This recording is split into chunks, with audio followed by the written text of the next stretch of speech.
Bienvenue sur la chaîne Les Jours d'avant. Ici, les souvenirs reprennent vie. Vous êtes-vous déjà demandé ce que c'était de grandir sans téléphone, quand le bonheur sentait la colle blanche et la confiture, et que la liberté s'étalait sur les trottoirs poussiéreux des écoles? Aujourd'hui, nous replongeons dans la France des années 60 à 80, où l'enfance était bruyante, simple et terriblement vivante. Et vous souvenez-vous de votre toute première soirée autour d'un jeu de société en famille?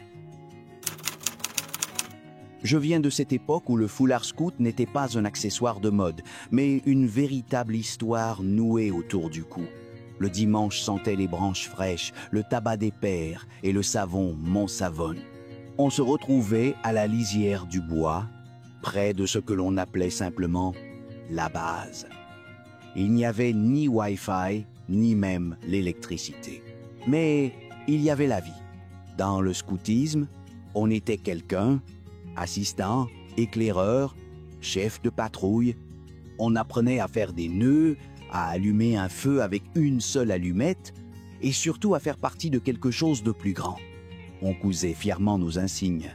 Je connais le code Morse. J'ai dormi sous la pluie. J'ai construit un radeau. Et le soir, autour du feu, on se racontait des histoires effrayantes qui donnaient la chair de poule, même si tout le monde savait qu'elles étaient inventées. Qui se souvient de l'odeur de la mousse mouillée lorsqu'on rampait sous les cordes lors d'un jeu chronométré, ou de l'appel « prêt » auquel on répondait machinalement « toujours prêt », même si l'on n'avait en tête qu'une seule chose, c'est bientôt l'heure du goûter?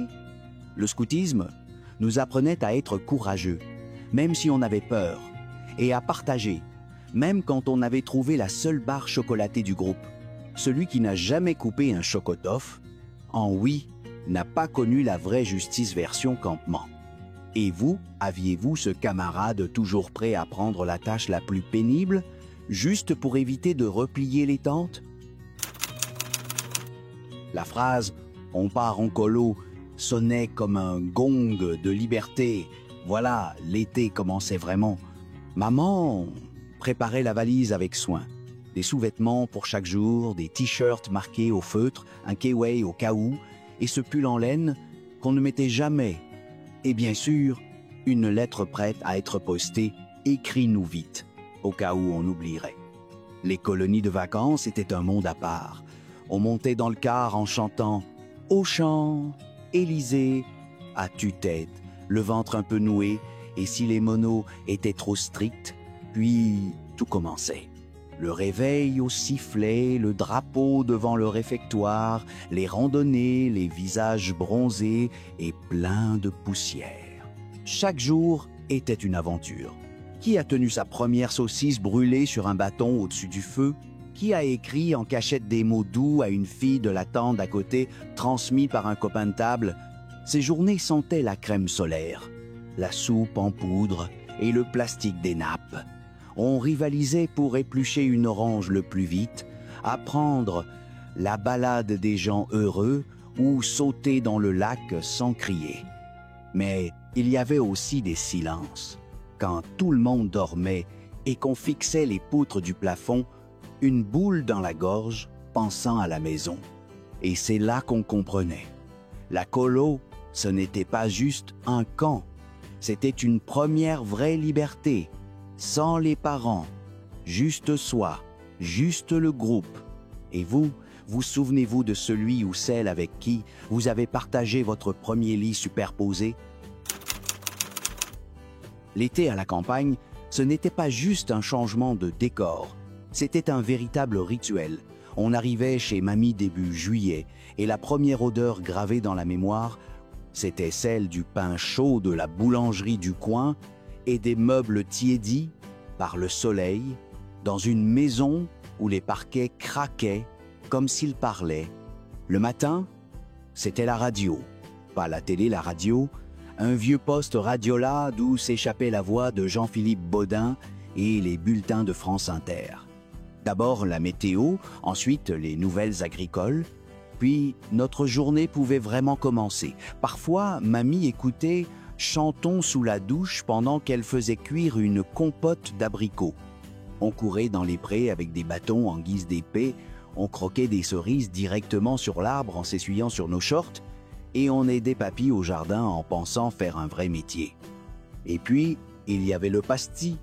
Bien sûr, on n'y touchait pas, mais l'odeur anisée flottait partout. Elle se mélangeait à celle de la lavande, de la poussière des chemins et de la cendre du vieux poêle où mamie faisait griller du pain.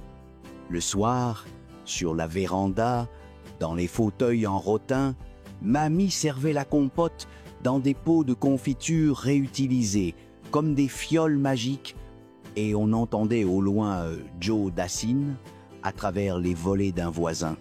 Qui se souvient du craquant d'une tartine beurrée recouverte de confiture de framboise? C'étaient des vacances où les jours semblaient durer une éternité et où l'ennui avait un goût sucré. Et vous, aviez-vous une mamie dont l'armoire sentait la lavande et le linge ancien? Le sport à l'école, dans les années 70 en France, c'était tout un monde. Et d'abord, il y avait la tenue. Tout le monde portait la même. T-shirt blanc, short bleu marine et, pour les chanceux, des baskets à 3 bandes. Pour les autres, des bata ou des trétornes qui rendaient l'âme après 3 flaques. On courait autour de la cour d'école, souvent pleine de poussière ou trempée de pluie. Les profs étaient secs, parfois d'anciens militaires. Il y en avait un qui criait toujours « Allez, bougez-vous un peu, ce n'est pas l'heure de la sieste !» Et on courait, parce qu'on savait que s'arrêter, c'était s'expliquer. Il y avait les 1500 mètres, les pompes chronométrées, les sauts en longueur dans un bac à sable où finissaient aussi nos chaussettes. Et puis la corde à sauter, que les filles maniaient avec une grâce presque insolente. Dans les vestiaires, ça sentait la sueur, le déodorant bon marché et les serviettes humides. Mais c'était un parfum d'effort, de fierté. L'EPS, ce n'était pas juste transpirer. C'était l'occasion de prouver qu'on pouvait y arriver, même sans être fort, juste en étant tenace. Et vous souvenez-vous de ce moment où toute la classe criait votre prénom parce que vous étiez au saut en hauteur? Les aires de jeu de notre enfance n'auraient jamais passé la moindre norme de sécurité actuelle, et c'est bien pour ça qu'on les adorait. Dans chaque quartier, il y avait ce petit coin un peu rouillé où trônait un toboggan en métal brûlant l'été, des balançoires grinçantes et une structure en béton multi-usage, château fort, scène de théâtre ou cachette secrète. Le toboggan vous cramait les cuisses, mais on descendait quand même en criant, en glissant, en se brûlant. Le manège, on ne le tournait pas pour s'amuser, mais pour voir qui tiendrait le plus longtemps. Et parfois, on volait. Les cordes étaient là pour grimper et personne ne vous tenait en bas. Si vous tombiez, vous releviez. On ne pleurait pas, ou alors en cachette. La honte, c'était pire que la douleur. Ces endroits étaient bruyants, poussiéreux, chaotiques. Les adultes étaient jamais là. Ils avaient autre chose à faire. Et nous, on avait notre royaume. Être pirate, cascadeur, bâtisseur de sable. Et vous souvenez-vous d'avoir soigné vos genoux avec une feuille de plantain parce que la trousse de secours était bien trop loin? Quand il n'y avait pas d'Internet, les soirées se passaient autour de la table, au centre un jeu de société. Parfois c'était 1000 bornes, parfois Docteur Maboul ou encore Qui est-ce? Et très souvent ce bon vieux jeu de mime, où l'on imitait sans parler pendant que les autres devinaient, le tout dans les rires. La table était couverte d'une nappe, dessous restaient quelques miettes du dîner, à côté des tartines de Nutella encore tièdes. Dans l'air flottait l'odeur du chocolat chaud, du sucre fondu et d'une journée qui ralentissait. On se disputait pour savoir qui commencerait, qui lirait les règles. Parfois, on boudait, mais on se réconciliait toujours. Parce que le jeu, ce n'était pas juste pour gagner, c'était pour être ensemble. Et même celui qui perdait riait parce qu'il avait le droit à une part de gâteau en plus. Qui se souvient de ces dés tombés sous la table, perdus à jamais sous les pieds du grand-père?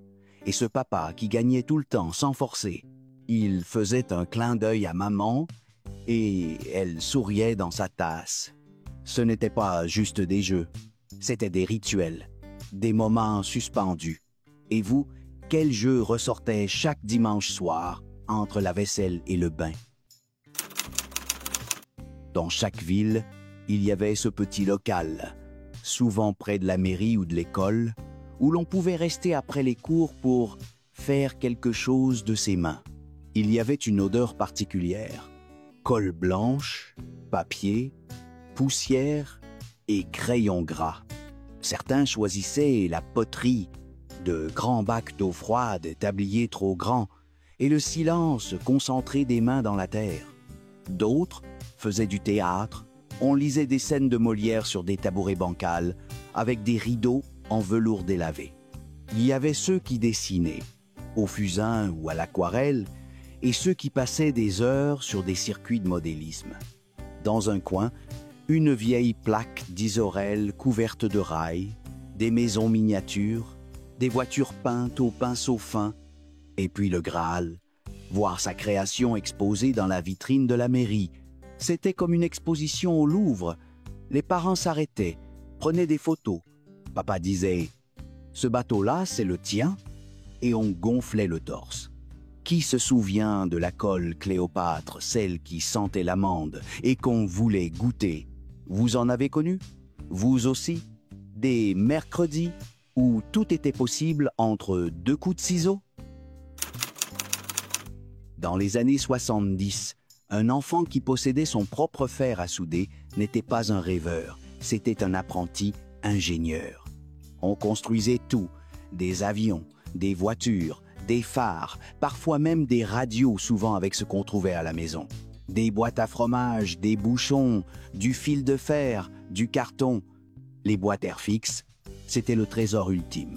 On les ouvrait avec respect. Des petites pièces en plastique, des ailes d'avion, un tube de colle, une notice qu'on ne lisait pas toujours, on préférait deviner.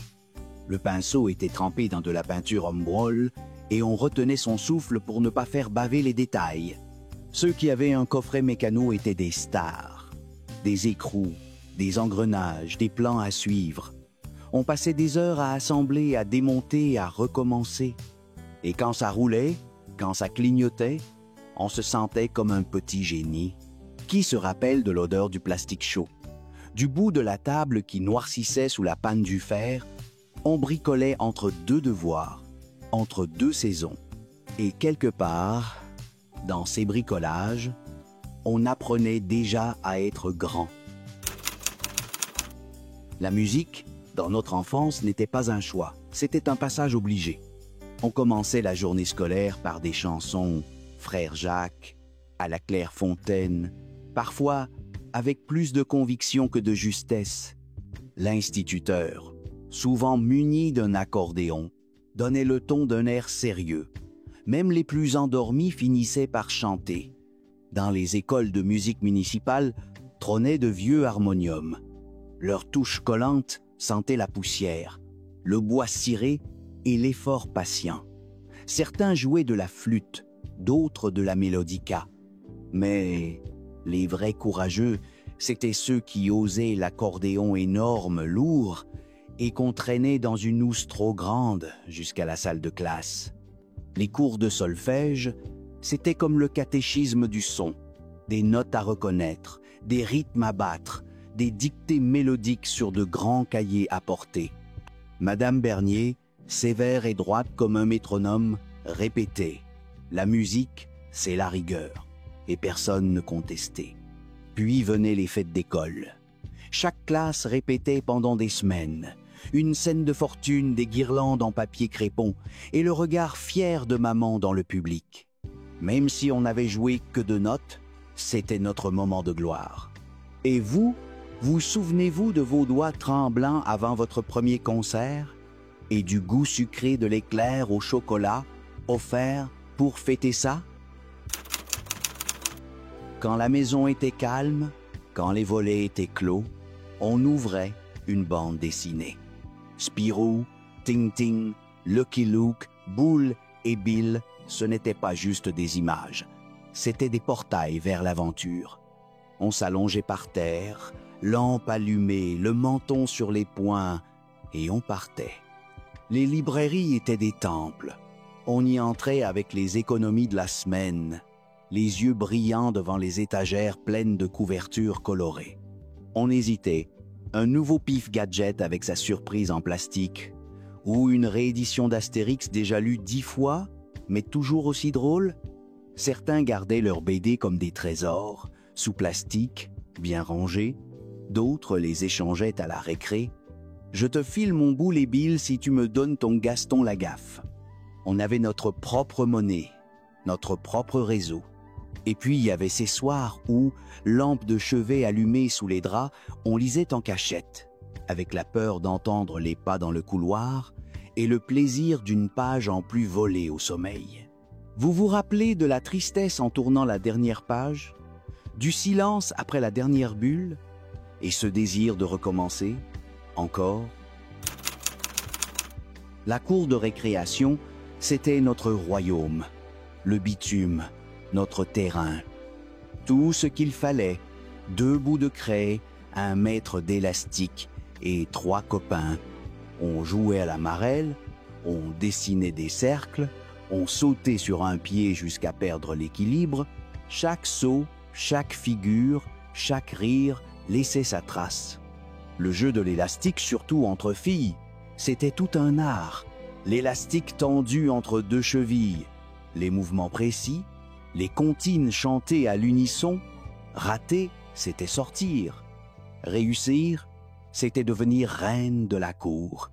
Les garçons jouaient au ballon, au foot, au béret, entre les murs usés et les surveillants distraits. Et quand quelqu'un arrivait avec une balle en mousse neuve, c'était la révolution. Il n'y avait pas de règles fixes, pas d'adultes pour arbitrer. On s'organisait, on s'auto-réglait, on criait, on riait, on tombait, on repartait. C'était le chaos, mais c'était notre chaos. Et vous souvenez-vous de ces genoux écorchés qu'on lavait à l'eau froide, les dents serrées, parce qu'il restait encore une manche à jouer? Quand l'aiguille approchait de 20 heures, tout ralentissait. La télévision était déjà allumée, souvent en noir et blanc, parfois avec un peu de neige sur l'écran, mais on attendait tous la même chose, cette mélodie douce, le nuage qui descend, Nounours, Pimprenel et Nicolas, et ce moment suspendu où le monde devenait soudain calme, presque sacré. C'était bien plus qu'un programme, c'était un rituel. Les voix feutrées, la musique rassurante, la petite lumière chaude dans le salon, les pyjamas à carreaux, les chaussons bien rangés, et ce silence doré que rien ne venait troubler. Même les plus turbulents des enfants savaient qu'à ce moment-là, on se taisait, on écoutait, on entrait dans la douceur.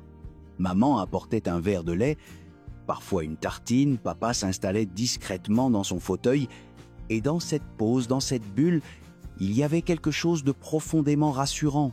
Ce n'était pas la fin du jour, c'était le début du rêve. Puis l'écran s'éteignait, la pièce redevenait sombre, et les pas feutrés dans le couloir menaient chacun à son lit, entre les draps frais, sous les couvertures rêches, avec ce sentiment de paix que seules les routines simples savent créer. Et vous souvenez-vous du son du nuage qui s'envole, de ces adieux silencieux à la journée et de cette sensation d'être aimé, tout simplement parce qu'on était là, dans ce salon, à l'heure dite? Les jardins familiaux, ces petites parcelles entre 2 voies ferrées ou derrière des immeubles, n'étaient pas seulement des bouts de terre, c'étaient des royaumes miniatures, des parenthèses vertes dans le béton, où la vie se ralentissait et où l'on apprenait, sans le savoir, l'essentiel, la patience, le soin, l'attente joyeuse. On y allait en famille, à vélo ou à pied, le panier à la main, les outils dans une vieille caisse, le chien courant devant, Maman portait des sachets de graines, papa vérifiait le moteur de la tondeuse, et nous, les enfants, on courait entre les rangées de haricots en faisant claquer nos sandales sur la terre sèche. Là, tout sentait la menthe, le compost, le soleil sur les feuilles. On aidait vraiment, on arrosait, on désherbait, on cueillait des tomates encore tièdes, on observait les vers de terre comme s'ils étaient des trésors. Et puis venait le moment du goûter, du sirop dans un gobelet en plastique, du fromage dans du papier sulfurisé, du silence partagé sous une bâche tendue. Le jardin était aussi un lieu de voisinage. On s'échangeait des conseils, des plants de courgettes, des sourires. Les petits chemins entre les cabanes devenaient des circuits pour nos vélos, les tonnelles servaient de cachettes, et parfois, un chat traversait en roi invisible. Et vous souvenez-vous du goût de la fraise chaude cueillie directement sur la tige, de la sensation de la terre sous les ongles, et de ce moment où l'on se disait « Ici, c'est peu. Être petit, mais c'est à nous. » On avait tous une collection, et chacune d'entre elles racontait une histoire, un monde à part, un petit musée personnel qu'on construisait jour après jour, avec ferveur, avec passion, avec l'obsession douce de l'enfance qui cherche à mettre de l'ordre dans ce qui l'émerveille. Certains collectionnaient les timbres, décollés avec soin dans une assiette d'eau tiède, séchés entre deux feuilles de papier buvard, classés dans un album à spirale, étiquetés avec une rigueur presque scientifique.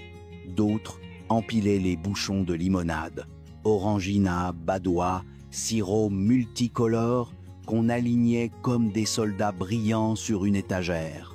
Et puis il y avait des papiers de bonbons, ces petits trésors froissés, brillants, parfumés, ramenés d'une boulangerie, échangés à la récréation, glissés dans des boîtes à chaussures tapissées de papier cadeau. Chaque emballage portait en lui une émotion. Un anniversaire, une récompense, un moment volé à l'ordinaire. Les albums Panini, eux, étaient des objets de culte. On collait les images avec soin, on échangeait les doubles avec des codes bien établis, et celui qui complétait une page recevait les félicitations générales, comme un héros d'un autre temps. Et vous souvenez-vous de votre toute première collection, de ce jour où vous avez trouvé « est le papier, est la vignette », et de ce frisson qui disait « c'est peu, être rien, mais c'est le début de quelque chose ».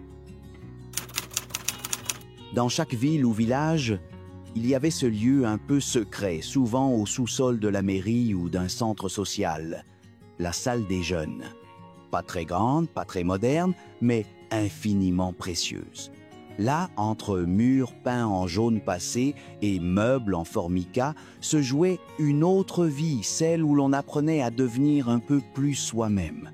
Il y avait une table de ping-pong, un baby-foot grinçant, un vieux poste à cassette où passait téléphone, Jean-Jacques Goldman, et parfois en douce des morceaux venus de Londres ou d'ailleurs. L'air sentait la cire pour cheveux, le coca sans marque et le plastique des banquettes craquelées. Et sur les murs, des affiches de la FDJ, des règles de conduite. Mais personne ne les lisait vraiment. Là, on parlait fort, on riait, on s'observait. C'était le terrain de toutes les premières fois. Première cigarette dans les toilettes, premier slow dans le coin sombre, première dispute entre copains, premier débat sur l'avenir, sur la musique, sur ce qu'on voulait être. On y traînait après les cours, parfois jusqu'à la nuit, juste pour être là, ensemble, sans que rien d'important ne se passe, sauf nous.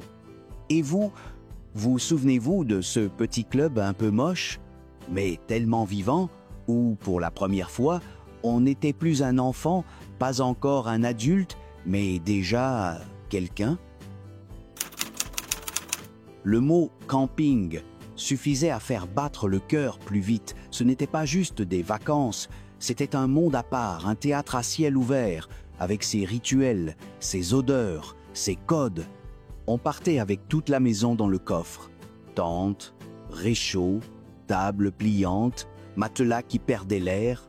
et ce vieux jeu de cartes sans la règle. Les premiers jours, tout était lumière.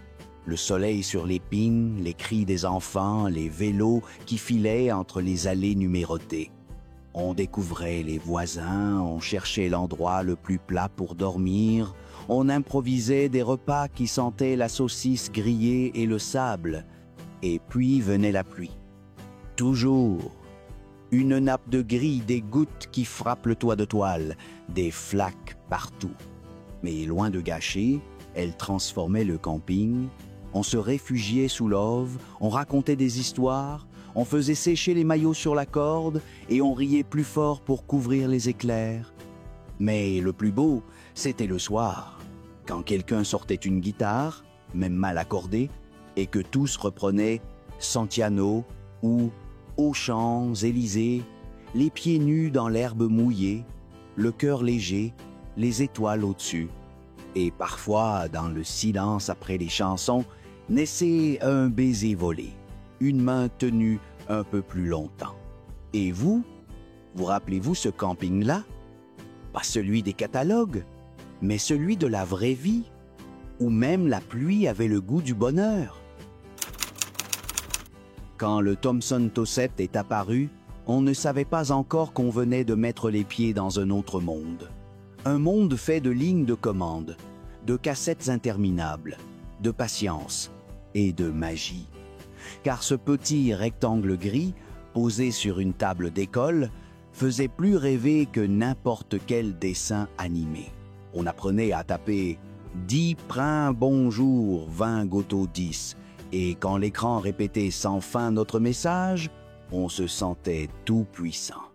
On attendait 10 minutes pour charger un programme, on espérait que la bande ne se bloque pas, on relançait tout si ça plantait, et pourtant, c'était fascinant. Le professeur d'informatique, souvent un pion passionné, nous montrait comment faire bouger un carré à l'écran, comment créer un labyrinthe, comment sauvegarder sur une disquette molle qu'on protégeait comme un bijou. Il nous appelait les pionniers numériques. Et même si on ne comprenait pas tout, on y croyait. La salle sentait le plastique chaud, la concentration, les stylos Bic mâchouillés. On y passait des heures à coder, à effacer, à recommencer. Pas pour jouer, pour comprendre, pour maîtriser, pour exister dans un monde où même le curseur avait une âme.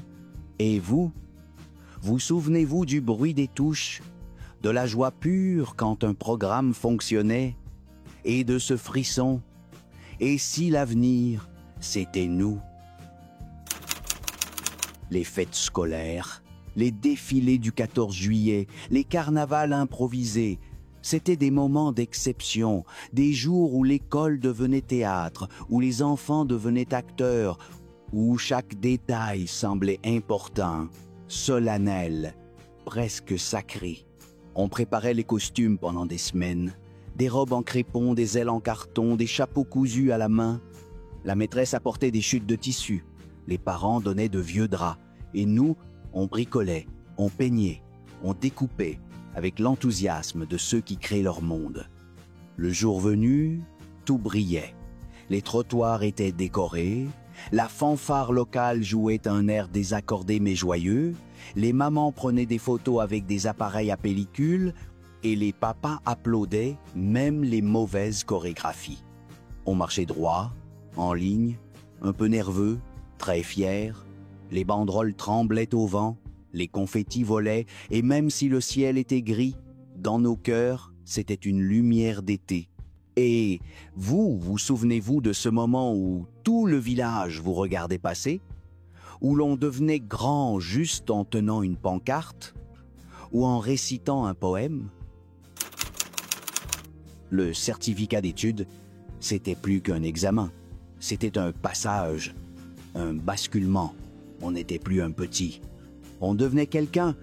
On mettait une chemise blanche, un pantalon trop large, parfois même une cravate empruntée à l'oncle. Et on partait à l'épreuve comme un chevalier part en mission. On entrait dans la salle, les mains moites, le cœur rapide, un stylo neuf dans la trousse. On s'asseyait, on regardait la feuille, et même si les questions étaient simples orthographes, calculs, Petite rédaction, tout semblait immense. Et puis venait la fin. Le soulagement et la fierté.